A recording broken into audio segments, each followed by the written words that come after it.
Good morning. I hope everyone can hear. Yes, good morning. We can hear you. Good morning. We can hear you, sir. Good morning to you.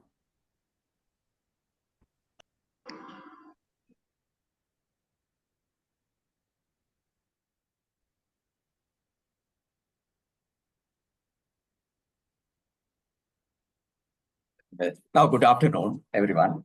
It's my honor and a great privilege to welcome all of you to the launch of the Chartering Sustainable Future, the modeling alternative paths to the achieve sustainable development goals in post-crisis in Sri Lanka.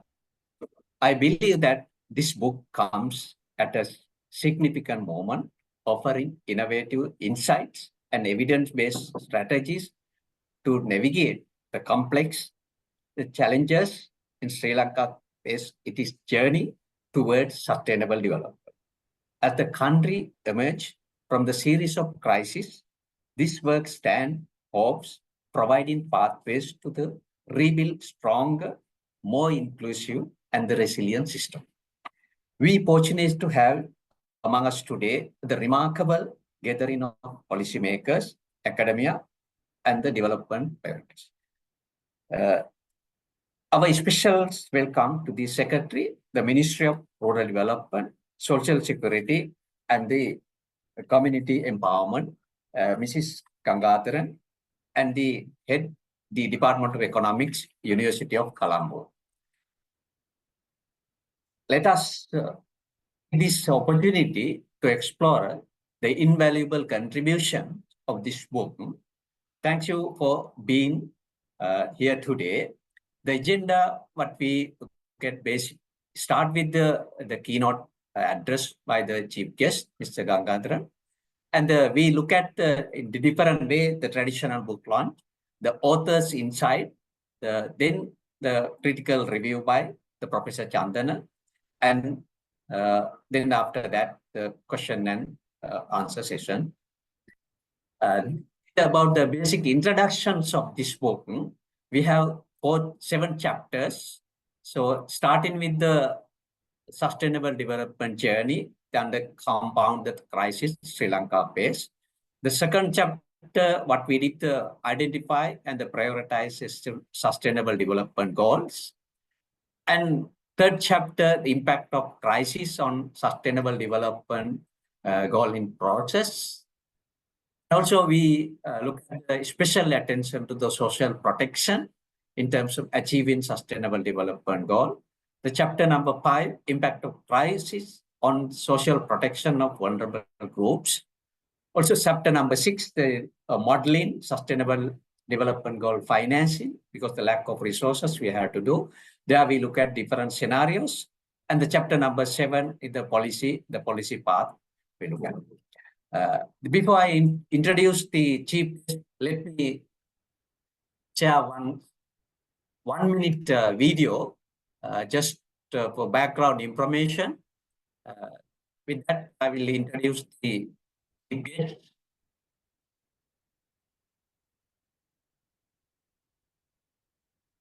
This video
With that, let me introduce our chief guest, the Ms.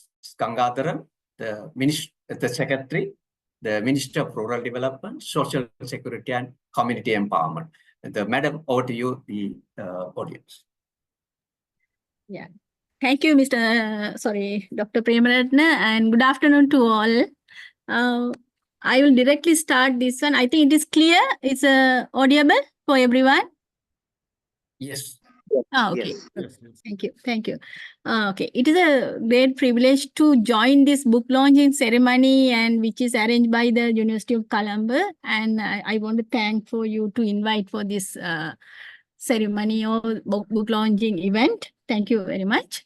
I directly go to, it's not a keynote address, what I thought, and I want to tell you, and I want to learn from you also, because I saw this book is very informative, and all eminent professors are out this one. I don't want to say anything about that one because you know very well better than me. But anyway, as a secretary to the Ministry of Rural Development and Social Security and Community Development Empowerment, I have give some thought about that one, some inputs, because Sri Lanka now have a more than 55% of the people in Sri Lanka in under the multidimensional poverty. In multidimensional poverty, because we know why it was happened, and after this 2019 Easter attack, COVID, after that economic downturn, everything make it our people suffer more, because now poverty, under the poverty line also people's number has increased. Even we were very happy when we were in upper middle income country, and our poverty ratio also reduced some years back, and we thought we had to move from different kind of social security level than look after poor people, like we were thinking when I was in the National Planning Department that time. But what happened when we were prepared the SDG, that is in the 10 years back, that time we were thought we can easily achieve these SDG targets also, the goals also, because that time we were well ahead about the South Asian countries, because our education and health level also very good, and food security also there that time. That's why we thought we can easily achieve those targets. What was happened after this, all these issues, COVID and economic downturn, we also in the trap, and we are now struggling or some, but yeah, we know now we are breathing somewhat after this 2022. And when we were prepared the SDG related this our nationalized target and the KPIs and everything, and we thought we can make it more advanced, and we thought our education level is good, but when we check it, our quality of education, we are low. Those are the issues arise that time.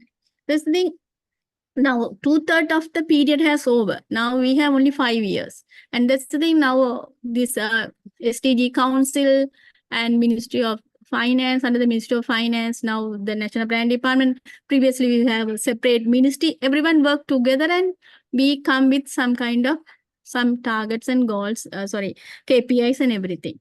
But now all the ministries are working for that. But as a Ministry of Rural Development, Social Security and Community Empowerment, I was thinking little different way, because this book mainly talk about the social protection, where we are giving cash list for the people who are under the poverty line, and elder people and who has a sick or incurable diseases, that people we are giving lot of social security. In addition to that, for the food security also we are giving lot of subsidy, mainly fertilizer subsidy kind of thing we are giving.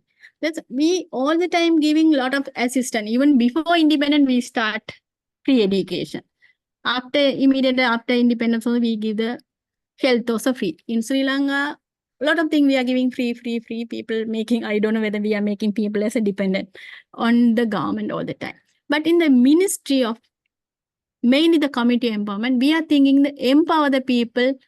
How do we make it to themselves? They had to live, not to depend on for other things. That's why our main focus is empower the people who are under the poverty line or in multidimensional poverty. That's the thing we are working for that. And for example, the empowerment of community is based on the family level. Family has to be the basic self for that one. That's why we are thinking about how to empower those people who are under the poverty line. We are working for them, and we are saying this family development plan has to be prepared, need of those families and how to be empower. Those are things we are working. In addition to that, other one is the rural development plan. The rural development plan, why we are mainly focusing now, out of 10, 8 people in the villages are under the multidimensional poverty. Because we have to think about them. When we are support for this village development, it's automatically empower the people also. That's the thing, village development plan also we are preparing. Those both has together, we had to make it empowerment of people.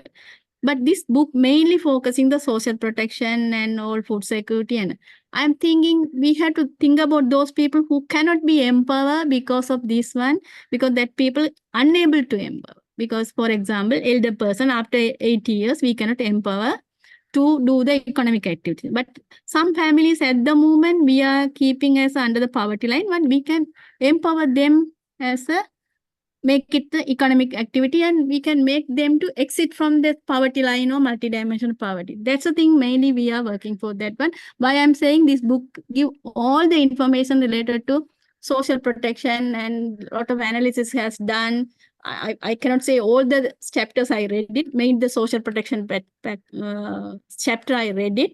And I'm very happy to see those information in other countries, how they are doing the social protection, everything is there. But I'm thinking social protection is important. In addition to that, empowerment is more important than keeping the social. People are how many years we want to keep it social protection. We had to keep it, but we had to reduce that time. We had to exit people from social protection to empowerment level and make it them to themselves. They had to look after themselves.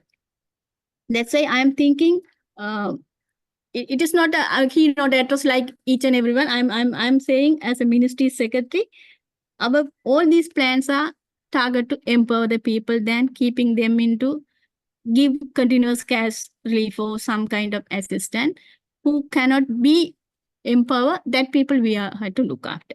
Even that book also mainly mention about that kind of people. But for example, all the time we are talking about other countries' experience. I remember, even I think some senior people are here, even they say, even Singapore and Korea, those days mean 50s, 60s, they are poor country, and they take us as example. They want to become like Sri Lanka. Now we are taking example from them, how they develop.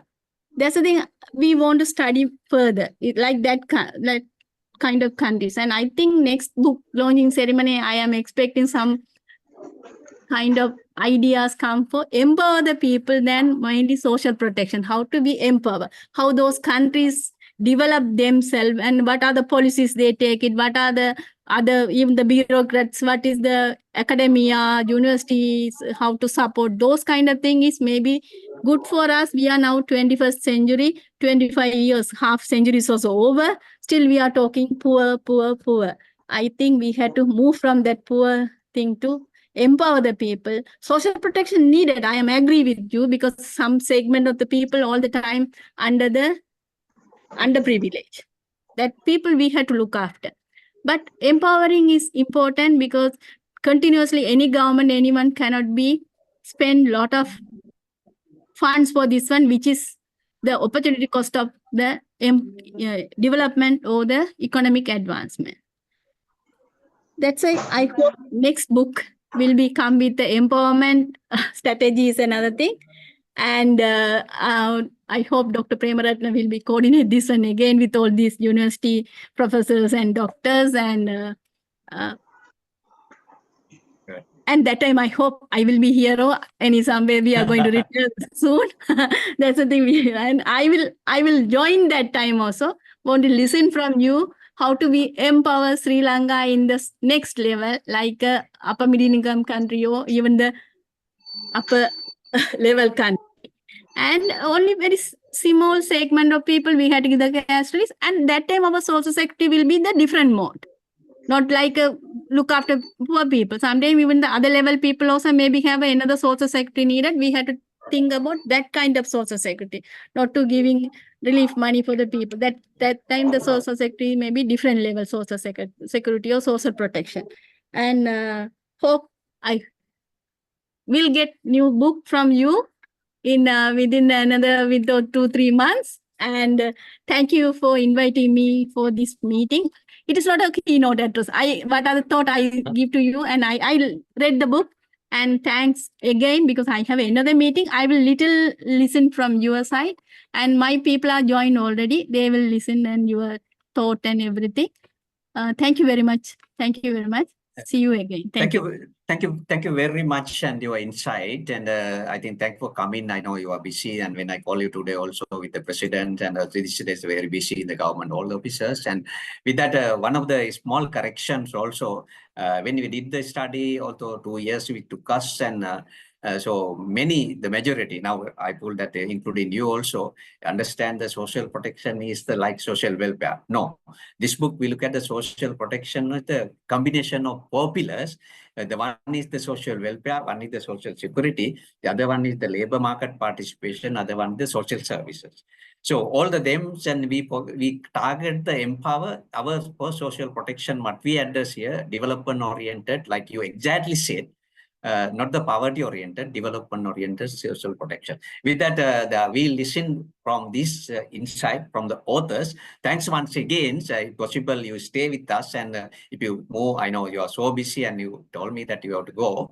Thanks once again, your busy schedules, and I will invite one of the authors, Dr. Roshini from the Kalinian University, to address the gathering and just to see insight about 3-4 minutes, how to SDG Sustainable Development Goal modeling and financing, and link to what you said, the social protection. Dr. Roshini, over to you. Thank you, Professor Premaratne. I hope you can hear me clearly. Good afternoon, everyone. So actually, when we talk about this book today, my objective is to analyze the government role.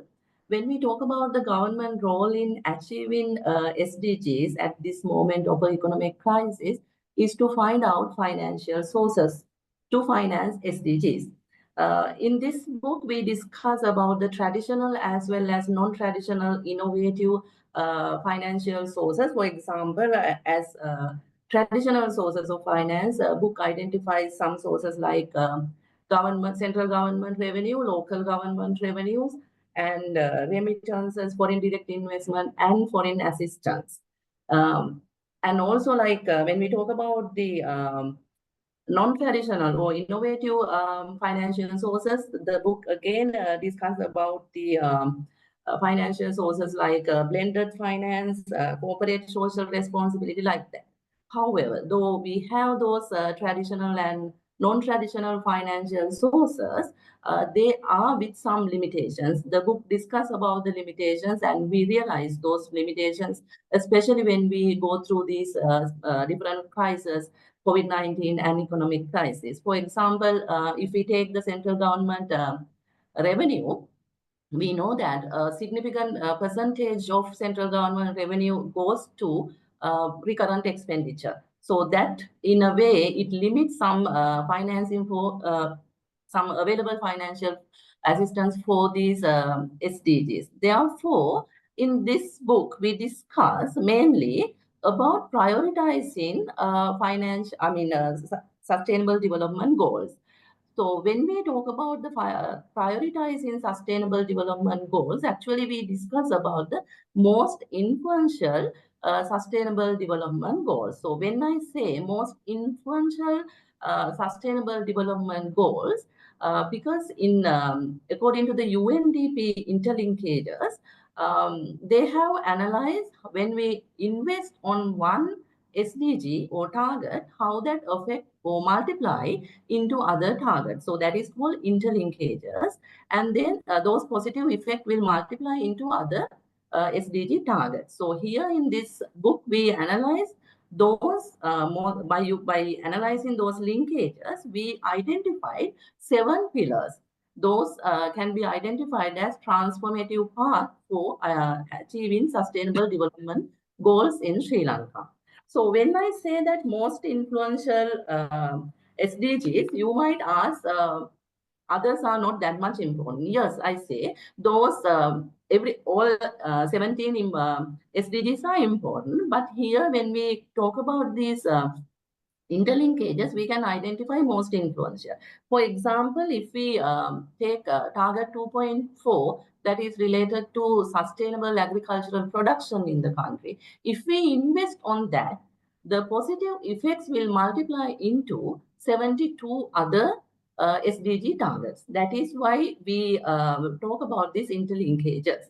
So if we use this analysis, I mean the interlinkages or the positive effect which multiply into other SDGs, then we can realize that by investing only a few SDGs, which we consider as most influential, then we can achieve the sustainable development goals without wasting our money or otherwise getting the maximum use of limited resources, limited financial resources. So how can we identify those 7 pillars? So here you can see that those 7 pillars, but before we introduce those, actually how we did that throughout our project, we first analyzed the interlinkages by using the UNDP analysis, and then we prioritized 10 SDGs. After that, we compare those SDGs with available publications. For example, Voluntary National Review Report, those information we analyze and compare those prioritized SDGs. After that, we conducted several consultative workshops to verify this. Those consultative workshops we conducted with many representatives from the government as well as the non-governmental sectors in Sri Lanka. So these are the 7 pillars: poverty, poverty and social protection, quality education, health, infrastructure, decent work, peace, justice, and strong institutions, and finally the climate action. So if we invest on these influential 7 pillars, then we will be able to achieve most of the sustainable development goals. Thank you. With that, thank you very much insight. How we calculate, how we identify the priority areas. One of the things we did that because if the government and the other stakeholders pump money to all the 17, rather than the prioritized area, the wasting money in Sri Lanka in the crisis, especially economic crisis, then we have to privatization is very important. So with that, I would like to invite another author. This mainly address the social protection, and there what we look at the life cycle approach, social protection, and then pension for everybody, especially the women's and including. And Professor Priyanath from Sabaragamu University, over to you.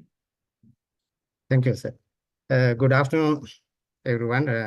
Our chief guest today and Professor Nandana Alutke, distinguished professors, scholars, and invitees. It is an honor to discuss the challenges of achieving universal social protection as a foundation for the sustainable development goals in Sri Lanka. We try to highlight several key points essential for achieving universal social protection in chapter 4 and 5 in this book launching today. I want to convince you that the social protection strategies in Sri Lanka have not adequately addressed the distinct challenges faced at different life cycle stages. The overall social protection throughout the life cycle stages is not well conceptualized and designed. We know that much evidence shows different issues like malnutrition, poor cognitive development, diseases, disabled are particularly risk for the pregnancy and early childhood stages. Some more issues. Considering school age children, they have different challenges. They face different challenges like malnutrition again, child labor, abuse, loss of parents, and barriers to accessing education. And also the youth generation faces different challenges, school dropouts, inadequate skills and unemployment, and also working age, particularly working age population faces many problems, including unemployment, underemployment, mismatched job and lack of training and poor skills. As Secretary mentioned that early, the elderly population face different issues, mainly insufficient income, poor health, neglect, and isolation. So addressing these issues faced by citizens in the life cycle stage is paramount for achieving universal social protection for Sri Lanka. I like to highlight that social assistance or social welfare should be focused on all extremely poor and vulnerable people throughout their life cycle stage. Further, social assistance programs should target to graduate low-income people from poverty. That is a very important point.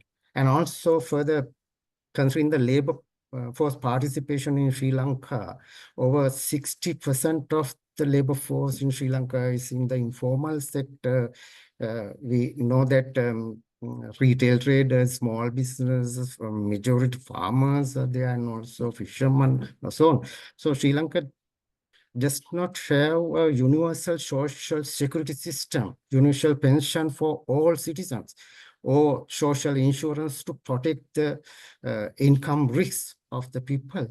I think Sri Lanka should adopt strategies to implement a compulsory social security system, such as compulsory pension for all and social insurance for all. So addressing these issues throughout the through integrated social protection strategies based on the life cycle model affect the decrease of poverty on one hand and saves or reduce public expenditure on social welfare on the other hand. And Sri Lanka can gain more benefits from social protection by achieving sustainable development goals. This is my insight. So thank you. Thanks once again. And like you mentioned, the social protection, so our calculation is the key thing. In our calculation, if a proper social protection, it will contribute to the GDP. Proper with that, about over 60%. So if you design the proper social protection, and he mentioned about the pension for all. We develop a product, and that product maybe the government has to expend. The government has to spend less than what the government expend right now, Samurti or the other social welfare programs annually. So with that, everybody, including those who work at home, the female and the domestic workers, and even the housewives, and everybody get the social protection like Maldives. With that, I would like to invite the next author. One of the authors is the Professor Semasinghe.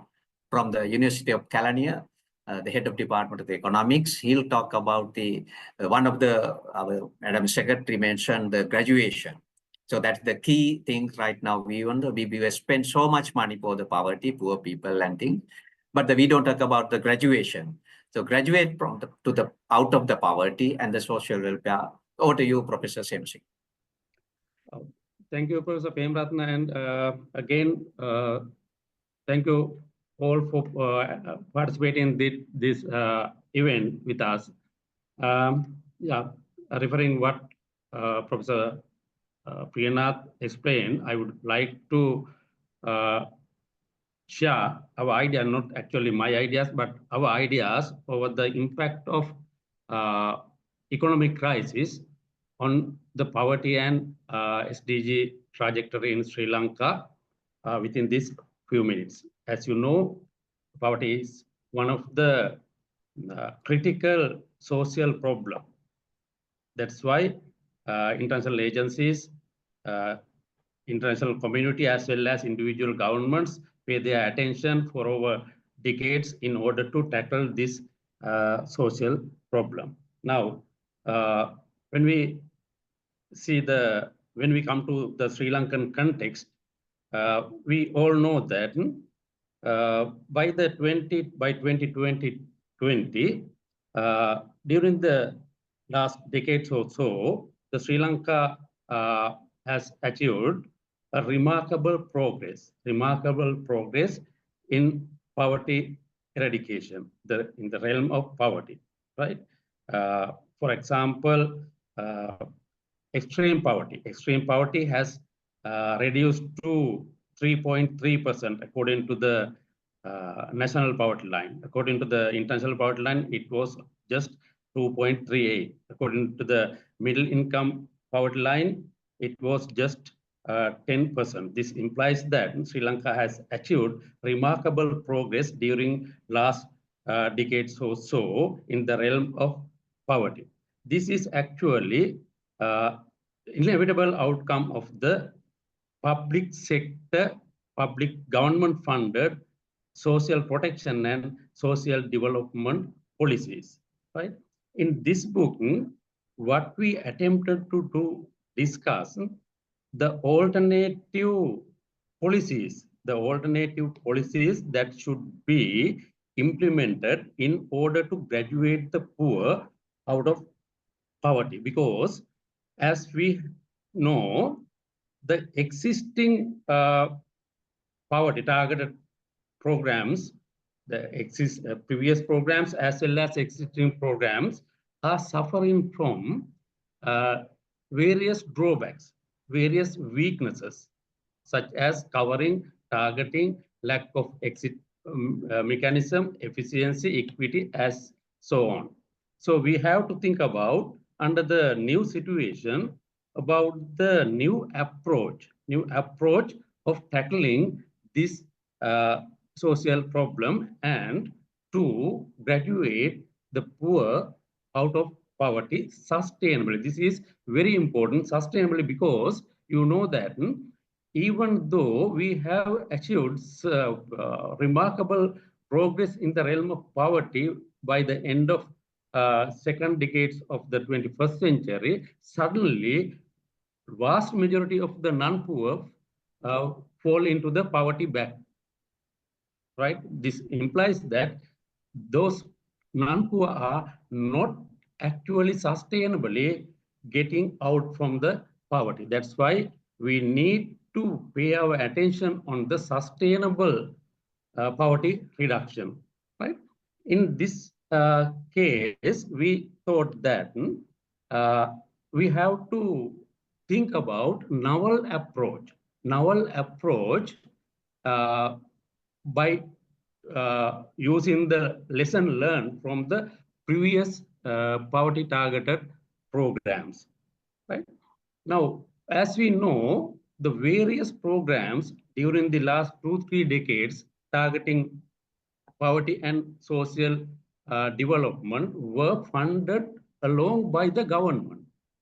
But under the present situation, since the lack of income, the resources of the government, it is difficult to maintain all these programs continuously, right? Therefore, the most effective way of addressing this issue, participate different stakeholders, getting involvement the different stakeholders, such as private sector, public sector, as well as people themselves. We can join all these groups. This is known as 4P approach.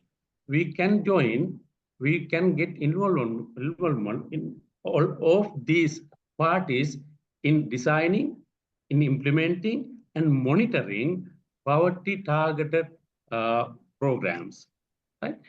And at the same time, our view is that instead of universal poverty-targeted programs, need-based programs are more effective because the capabilities of the individuals as well as sources and gravity of poverty differ among the people. Therefore, need-based approach is more effective than universal approach. We know that the mostly affected parties in this economic crisis are children, adolescents, old age people, rural farmers, estate workers, private sector minor workers, self-employed, etc. are the most affected parties. So it is it is important to address the issues of these different groups through different strategies. So in this book, we attempted to emphasize the novel approach to address the different issues of different groups through the different strategies, right?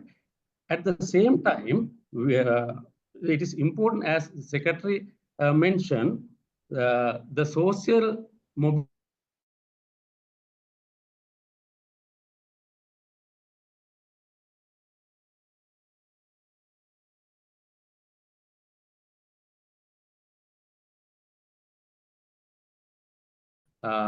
otherwise,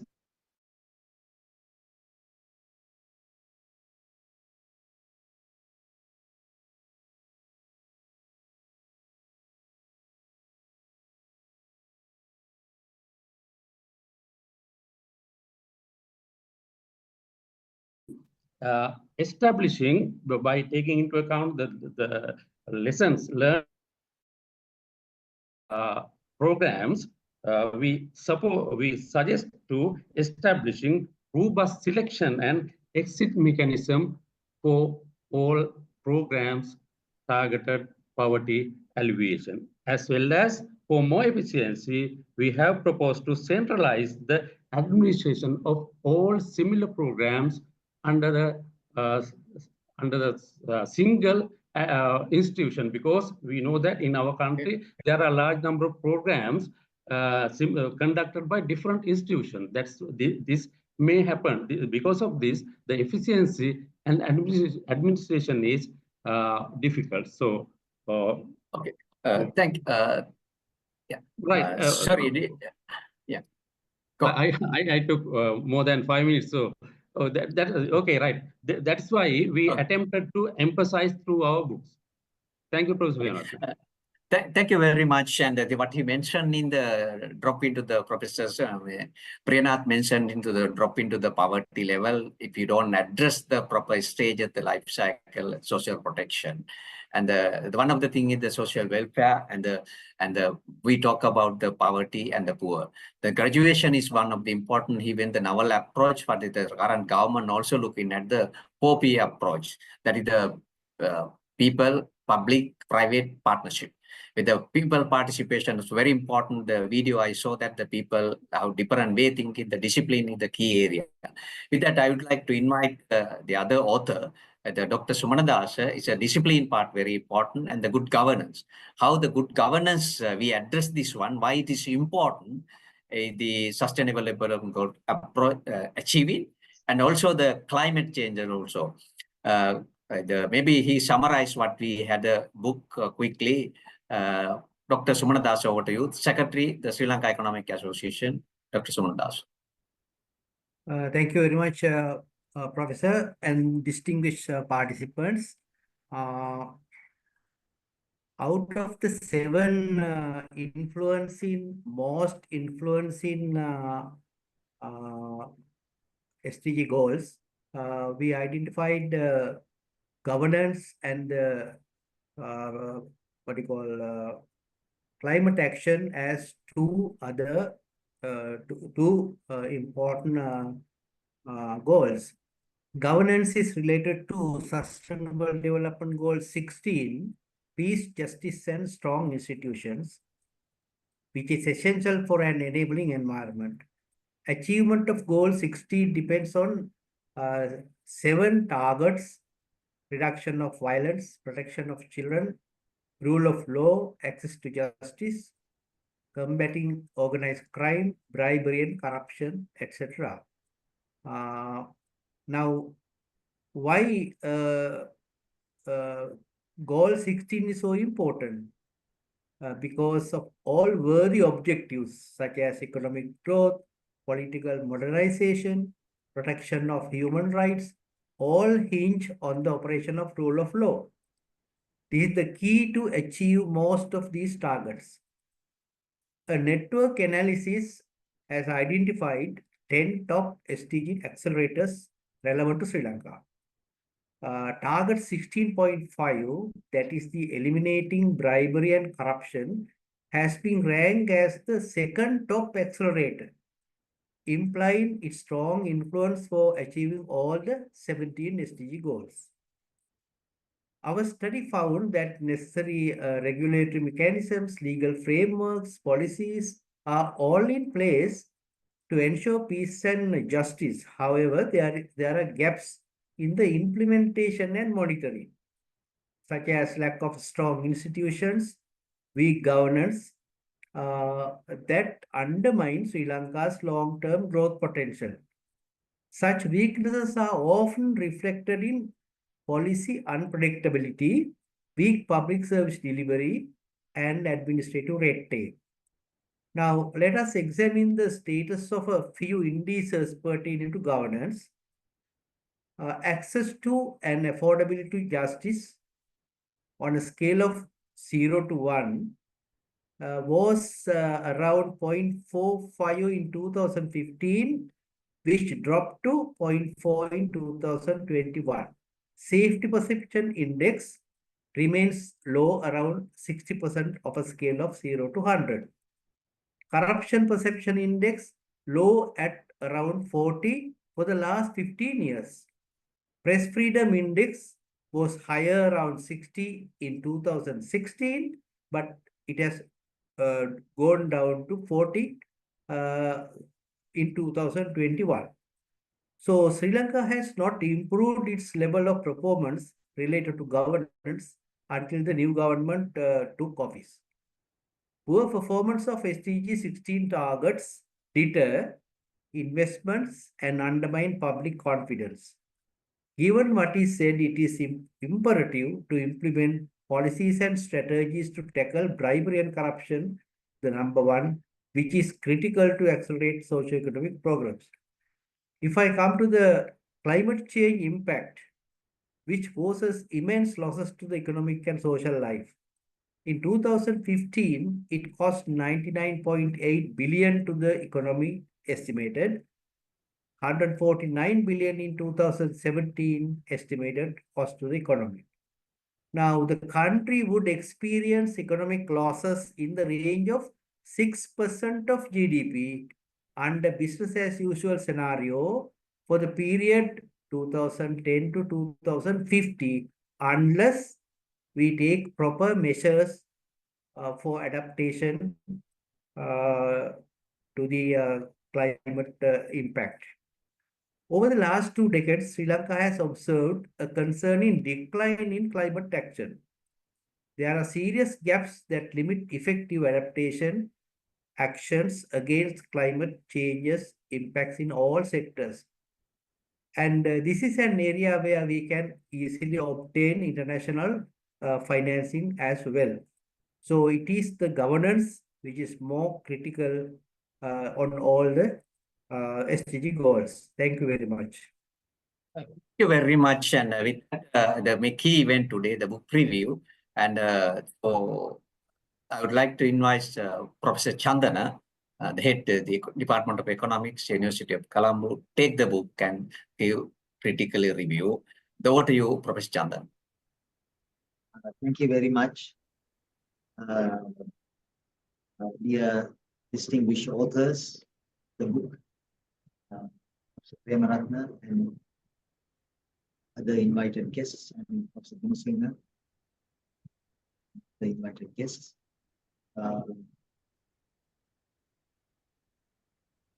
It's a critical evaluation, but I would be very brief, and I would highlight the most important plus factors of this book.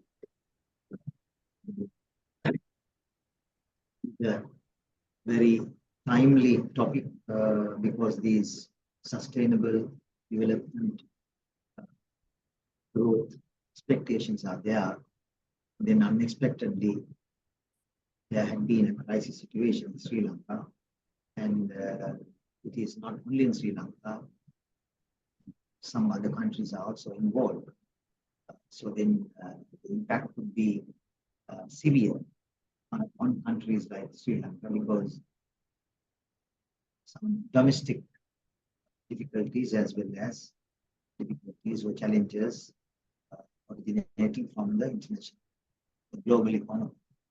It's been a widespread issue in the last few years. One of the so that is one of the very important aspects because of this timely concern.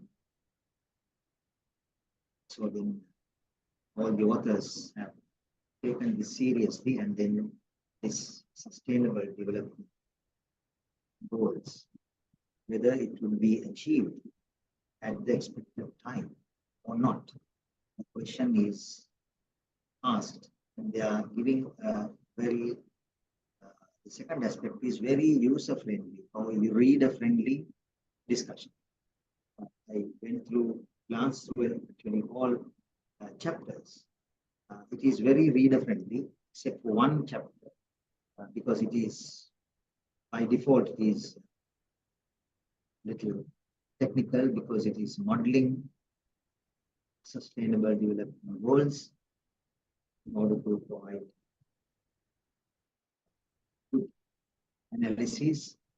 Except that chapter, all other chapters are very reader-friendly, but even chapter 6, that is modeling sustainable development goals, little part is technical, but other sections. Right? Anyone with common sense, some understanding of the environment will be able to go through and understand what is discussed in these chapters, and then you could see whether when Sri Lanka will be able to achieve these expectations.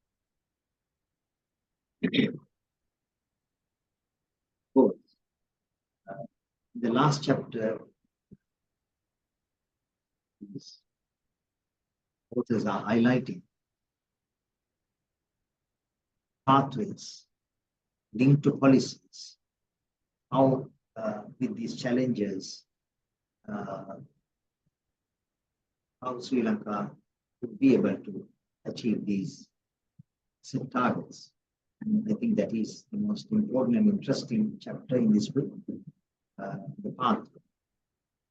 So then this is no doubt, in my opinion, very good addition to the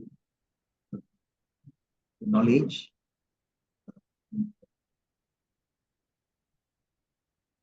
So most of the authors are representing university system, so then we can say that university is social responsibility of university teachers, academics, the society, and in order to analyze and help people to understand whether we are moving in the right direction, right pace, and how additional years would take Sri Lanka to achieve these important development goals. It's not just development goals, it is sustainable development goals. So that's it from me. So I invite all interested parties to go through this book and expand your understanding in this area. And then you could also get new ideas, maybe do more research. So thank you very much. Thank you very much, Professor Chandana.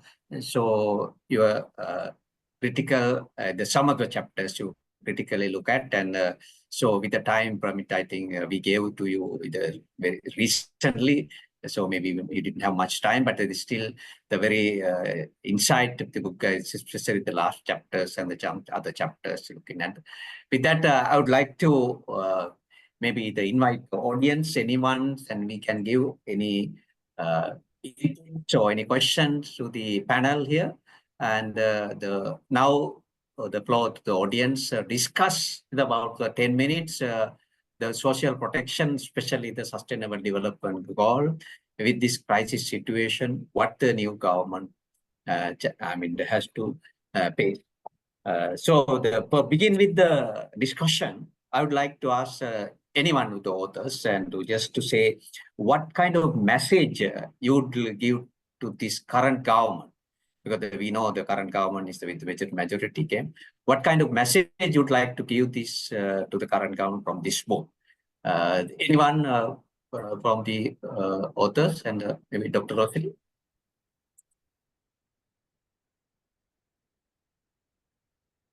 Thank you, Professor. I think our message, and as I think, the message should be the good governance, because we know that past years were criticized and past governments have been criticized because of the lack of good governance policies. I think Dr. Sumanadasa will help me. So I think we should ensure the good governance. That is the main and critical point which we can achieve all other objectives in the case of development. Thank you. I do agree with Dr. Roshini. Good governance is sign for none.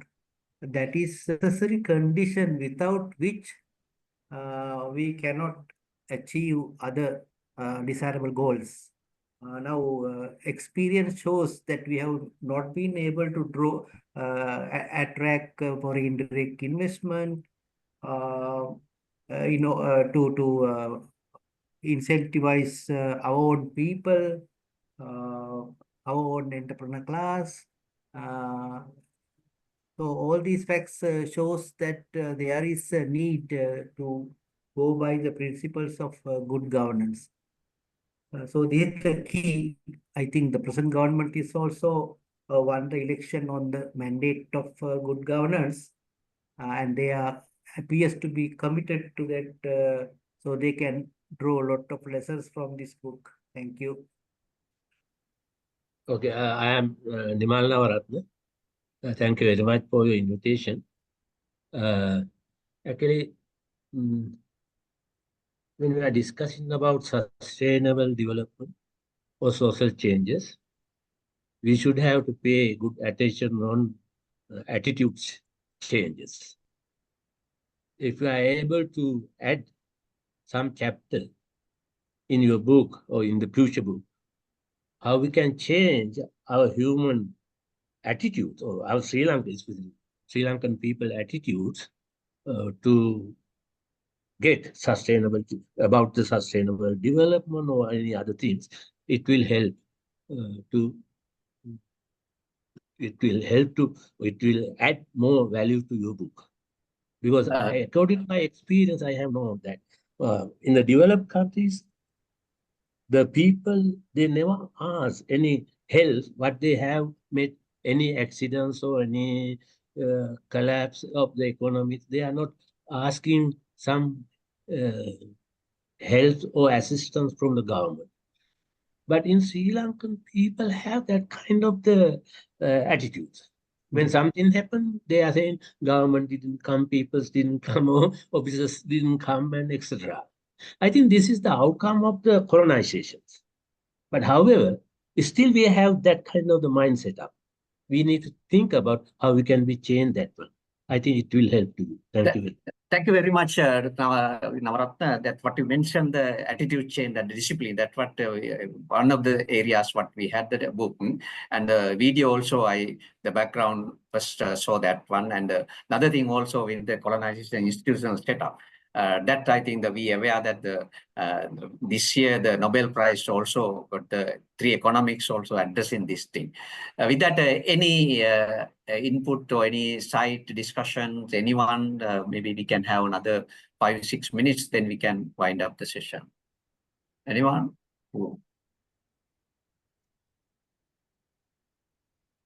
I would like to pose a question.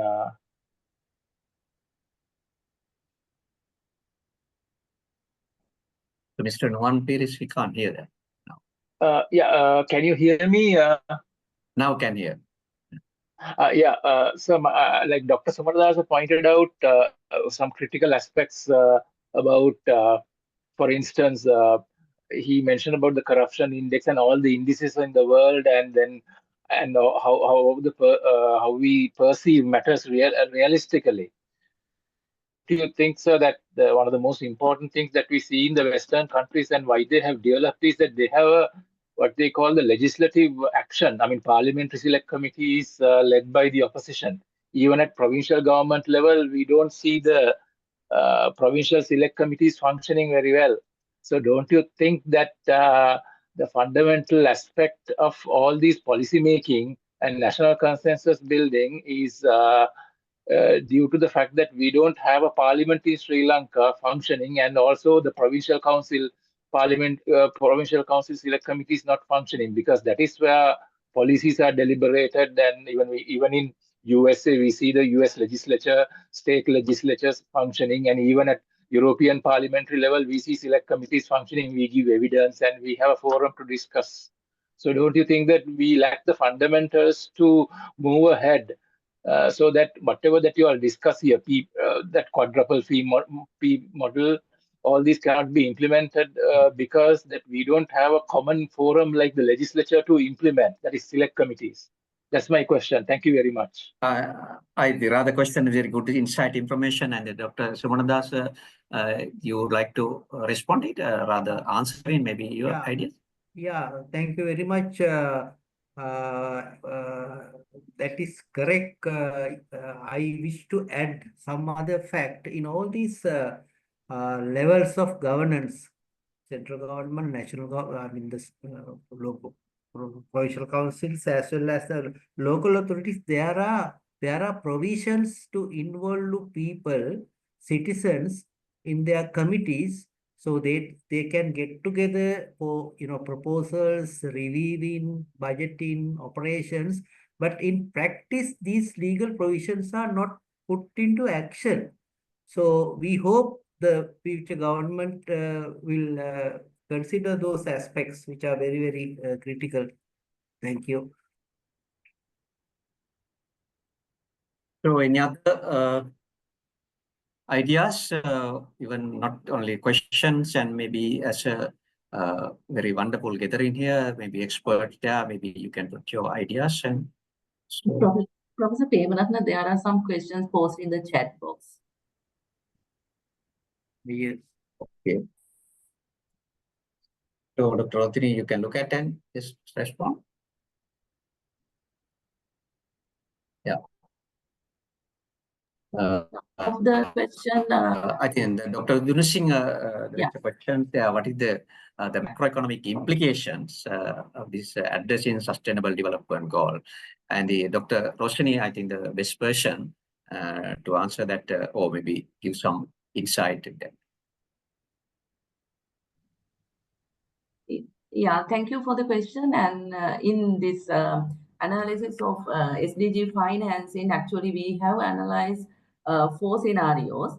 If we go as usual and with this IMF policies, and if we accelerated by using the public finance at the rate of developed countries, we have estimated that. So that is the best position for enhancing or achieving SDGs or accelerating the achievement process.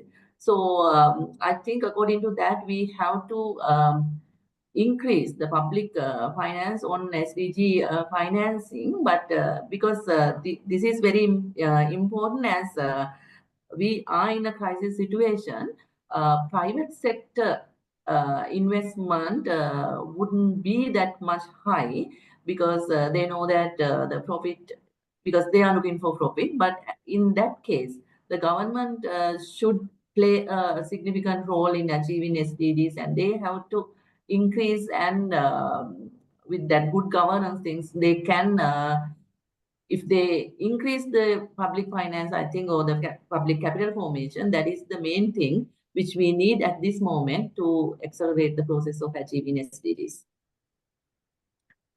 I think another question also is related to the Sustainable Development Goal Task Force. So, the government, we had before the council also, and this book we emphasize to establish the Social Protection Council headed by top the government ministers, and that is because the contribution to the economic development, the proper sustainable development, social protection system over 60%.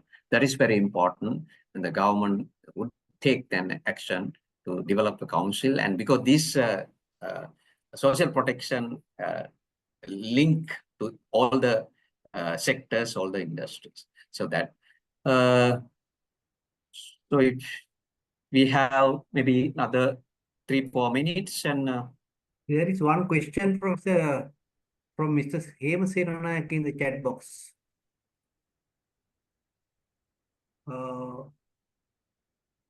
Will universal pension helps to ensure free mobility of labor between public sector and private sector, ensuring the reduction of the size of the government ultimately? So this book, I think we talk about, and we develop some product also, the universal pension system, or the pensions for everybody. With that, what happened, especially the SME sectors, what our calculation, our study, and the reluctant to continue with the SMEs and micro level businesses, because they are the old ages, the big issue is the pension. So with the startup, with the kind of a universal pension for everybody, these sectors, except the government, because nowadays we can see that many try to join the government job, even the low salaries. The one of the key area because the pension, and the self-employment and the others, even the self micro level businesses also may improve with that kind of we have the insight in this book, I think chapter number 4. So with that, I would like to invite Dr. Roshini to wind up the session, and for vote of thanks, because we planned only 1 hour now, more than 1 hour, 6 minutes ahead. And Dr. Roshini, over to you, the final words to all the participants, about 60, 70, and thanks, vote of thanks. Yeah, thank you, Professor Premaratne. So on behalf of our research team, I would like to, first of all, thank Mrs. Malamati Gangadharan, the Secretary to the Ministry of Rural Development and Community Empowerment. Though she is not here now, I thank you, Madam, because I highly appreciate your participation in the middle of the tight time schedule. Next, I would like to thank Professor Chandana Alutke from the Department of Economics from the University of Colombo. Thank you very much, sir, for reading our book and reviewing that book. And also in the same time, I would like to thank Department of Economics, University of Colombo and the university because of providing us opportunity to publish with their department this book. Next, I would like to thank all the participants in this event today. Thank you very much for your time and also your comments and questions to make this an alive event. Finally, I would like to thank all the authors of this book for your commitment and your contribution. Thank you very much, Professor Semasinghe, Professor Priyanath, and Dr. Sumanadasa. And a special thanks is going to Professor Premaratne, your dedication, your commitment, your leadership and guidance that make us to this event today. And throughout the project, we highly appreciate your guidance. Thank you very much, sir. And finally, once again, I would like to thank everyone for joining us today, and I hope you will enjoy the book. Thank you.